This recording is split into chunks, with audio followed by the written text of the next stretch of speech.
देखिए भैया, मैं आज की कहानी बताता हूँ कल की। आज की तो अभी तो सुबह हुई है, शुरुआत हुई है, तो मैं कल की बात बता रहा हूँ। मुझे भी रुलाई भी आ रही है, हंसी भी आ रही है, क्योंकि ज़िंदगी का सवाल है साहब। मैं कल सुबह सुबह उठने के बाद हम लोगों ने ट्यूशन किया, ट्यूशन से आया घर। घर आने के बाद मैंने घर पर ही रहा। घर आने के बाद घर से आया तो मुझे एक गांव का लड़का बड़ा, उसका शादी था, तो उसने बोला कि चल मेरे साथ परासी काम है। तो मैंने सोचा कि वो शायद मुझे कह रहा होगा कि सिरमिट लाना होगा। तो मैंने तो साइकिल किसी का बोला कि साइकिल सामने से लाओ, तो मैंने साइकिल सामने से लाया और उसके साथ गया मार्केट में। उसने मार्केट में ले गया। मार्केट में हम लोग को जहाँ मार्केट पे एक मोड़ था, वहाँ जाके खड़ा कर दिया। उसने बोला कि मेरे पापा आएंगे कि नहीं आएंगे, मम्मी आएंगे। तो हमने सोचा कि कुछ अब सामान नहीं ले जाना होगा, तो हम समझ गए। तो उसने बोला कि ठीक। तो फिर उसने बोला कि जो सोना बेचता है और कपड़ा बेचता है, उसका दुकान किधर है। तो हमने बोला कि उसका आगे है। तो फिर हम लोगों ने उसकी दुकान पाया। उसके पापा भी थे, उसके पापा और एक गांव का फिर एक और आदमी था, और मैं 4 आदमी थे। फिर उसके बाद उसके मम्मी और उसके घर के एक 7 गांव का ही आते हैं गोतिया। तो आते हैं तो क्या होता है कि वहाँ पर गाना का बात होता है, गाना निकालते हैं। और गाना एक होता है 3.49 ग्राम का होता है, यानी 2 ग्राम 2.49 ग्राम का होता है। और एक होता है 3.49 ग्राम का होता है, एक 2.89 ग्राम का। तो उन दोनों का पैसा जो होता है, एक का होता है 15,000, एक का हो जाता है 12,000। वहाँ क्या होता है, वहाँ पर सभी सोना लिया जाता है, पायल लिया जाता है। जो होता है सोना चांदी जो चखता है, लड़की को चगाने के लिए लेते हैं। फिर उसके बाद कपड़ा लिया जाता है, और कपड़ा जो है लेने के बाद हम लोग फिर वापस घर आते हैं। घर आते हैं उसने जो जिसके साथ मैंने गया था, उसने मुझे 4 सिंघाड़ा खिलाया, और खिलाने के बाद घर आए। घर आने के बाद क्या होता है कि हमने बच्चों को पढ़ाए। वो बच्चे को पढ़ाना हो जाता है शाम होने के बाद क्या होता है, हम जब घर जाते हैं खाना खाने, और खाना खाने पर ही बैठते हैं। और खाना खाने के बाद खाना खाते ही रहते हैं, बाद नहीं। तो हम खाना खाते थे, भैया आते हैं और भैया बैठ जाते हैं। माँ बोलती है कि लड़की का फोटो आने वाला है। तो हमने बोला किसके पास, तो माँ बोली कि तेरे पास आएगा। तो पापा बोलते हैं कि नहीं, एक बड़े भैया के पास आएगा, क्योंकि शादी की बात चल रहा था। तो भैया बोलते हैं कि मेरा शादी नहीं करना जब तक मैं अपने खुद पैर पर खड़ा नहीं हो जाता हूँ और अच्छे घर नहीं उठा लेता।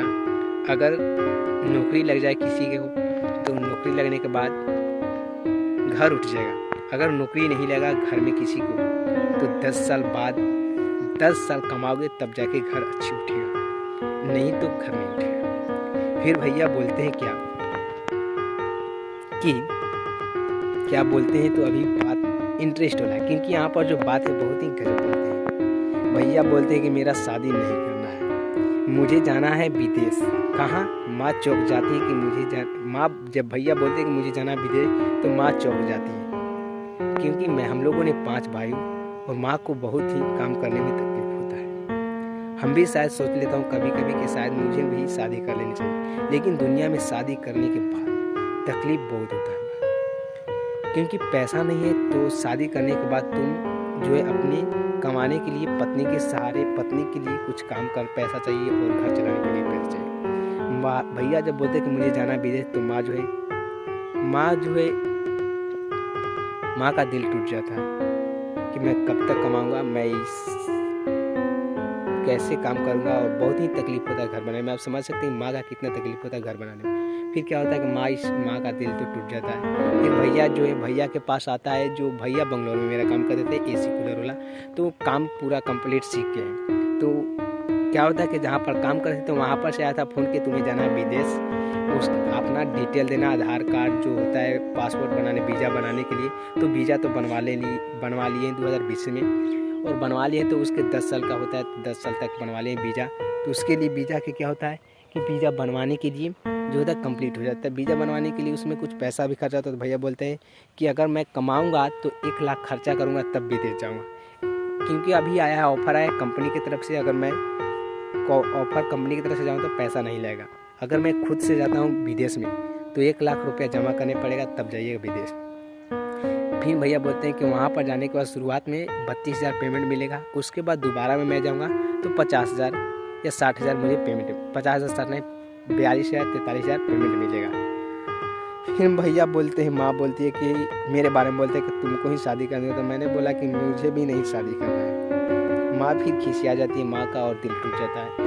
तो भैया भी बोलते हैं कि श्रीकुन इसका ही शादी कर दो। तो मैंने बोला कि शादी नहीं, अभी तो शादी नहीं करना है, क्योंकि शादी में ज़िंदगी में कभी तकलीफ, अगर शादी का उम्र होगा तो मैं शादी खुद करूँगा और पैसा रहना चाहिए शादी करने के बाद। माँ का दिल टूट जाता है, क्योंकि भैया का शादी के लिए कम से कम 2016 से ही आज 2022 चल रहा है। 16, 26, 22, 6 साल पहले शादी मेरे भैया का हो जाता। लेकिन लड़का भी देख लिए थे और मेरे भैया को भी फिर लड़की देखने जाना था। फिर हम लोग नहीं गए और फिर उसके बाद शादी भी नहीं हुआ और आज तक नहीं हो रहा। तो शादी करना कोई मामूली बात नहीं है, खिलवाड़ नहीं है, क्योंकि ज़िंदगी में दो का रिश्ता बनता है और रिश्ता के साथ साथ उसका एक परिवार बढ़ता है। हम 7 लोग थे तो हमारे बीच एक 8 लोग हो जाता। तो कुछ शादी करना खिलवाड़ बात नहीं है। शादी करो, अच्छी पैसा कमीनी कमाओ, तो शादी करो, बाकी दुनिया में रहने दो, जो कर रहा है करने दो, पैसा कमाओ, शादी करो, माँ बाप का दिल मत तोड़ना। पर मुझे अफसोस होता है कि हम लोगों ने पैसा वाला नहीं है, इसी चलते मैं शादी नहीं करता, क्योंकि अगर मेरा घर परिवार जो अच्छा पैसा वाला रहता तो मैं शादी कर लेता। इसलिए मैं शादी हम नहीं कर सकते हैं, क्योंकि आने वाले वक्त में मैं खुद शादी करूँगा।